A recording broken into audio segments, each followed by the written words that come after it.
अर्जुन के पुत्र अभिमन्यु, अभिमन्यु परीक्षित पांडव के पोता है। और दूसरा संबंध देखें तो भगवान की सगी बहन सुभद्रा, भगवान की सगी बहन सुभद्रा और सुभद्रा के पुत्र अभिमन्यु और अभिमन्यु के पुत्र महाराज परीक्षित, भगवान के भांजे के पुत्र हैं। ये पारिवारिक संबंध है भगवान से महाराज परीक्षित का।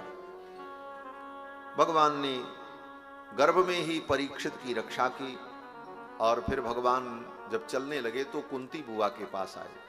महाभारत युद्ध समाप्त तो हो चुका था, अब तो विदाई का सब समय था सबका, जो जहां से आए थे उनको सबको जाना था।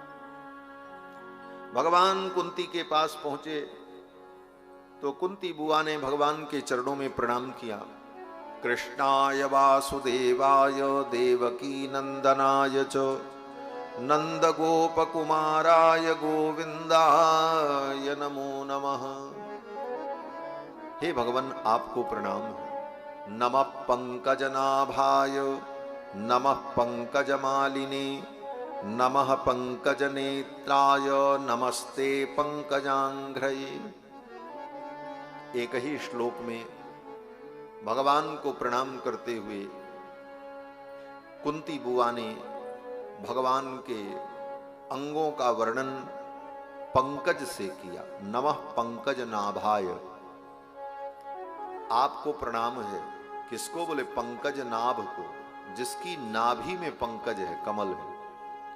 फिर कहते हैं नमः पंकज मालिने, पंकज मालिने, जिन्होंने पंकज की कमल की माला पहन रखी है, ऐसे भगवान को प्रणाम है।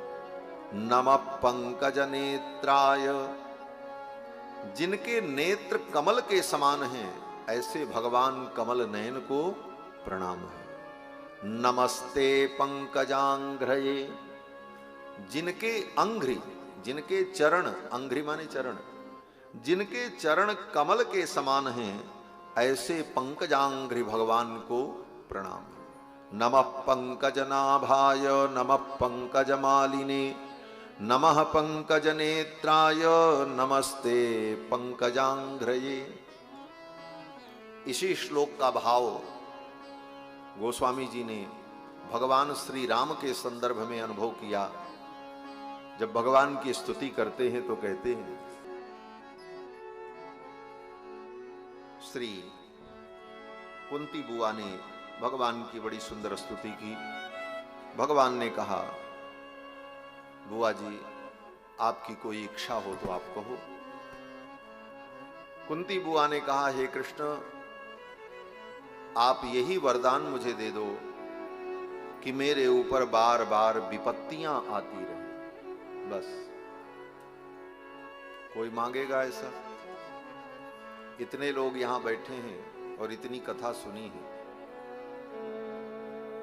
और हम पूछते हैं किसी के अंदर हिम्मत है कि भगवान से मांगो हाथ जोड़ करके, हे द्वारिकाधीश हम द्वारिका में दर्शन करने आए हैं, आप यही कृपा करो कि मेरे ऊपर विपत्तियों का पहाड़ टूट पड़े। नहीं मांग पाओगे, हिम्मत नहीं है महाराज।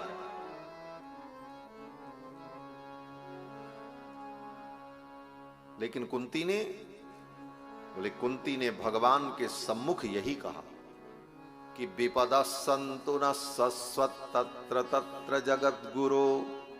हे भगवान आप कृपा करो कि मेरे ऊपर विपत्तियां ऐसे ही आती रहे। क्यों?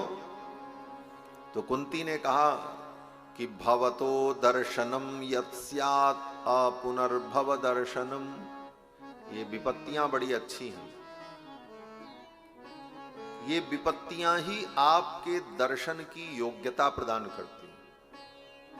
जब तक जीवन में विपत्ति नहीं आएगी तब तक भगवान के दर्शन की योग्यता तुम्हारे अंदर उत्पन्न नहीं।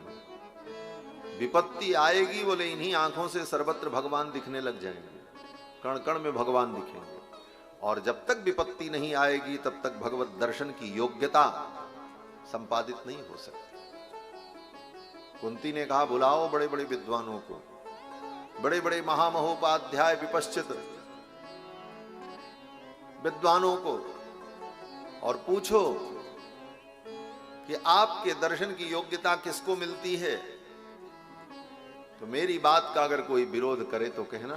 कुंती कहती हैं ये विपत्तियां ही आपके दर्शन की योग्यता प्रदान करती। जब विपत्ति आती है, दुख आती है, तभी भगवान याद आते हैं, और जब भगवान याद आते हैं तो उस विपत्ति में सर्वत्र भगवान ही दिखते हैं, भगवान ही अनुभव का विषय बनते हैं।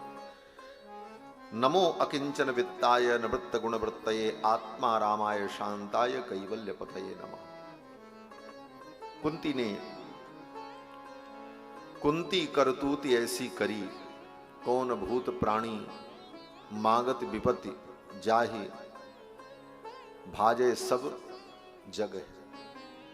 कुंती ने जो मांगा जिससे सारी दुनिया भागती है, कुंती ने विपत्ति मांगी, भगवान ने कुंती को आशीर्वाद दिया और भगवान वहां से आगे बढ़े। भगवान ने सोचा अब चलो एक भक्त का और दर्शन कर ले। ये भक्त कौन? बोले भीष्म पितामह।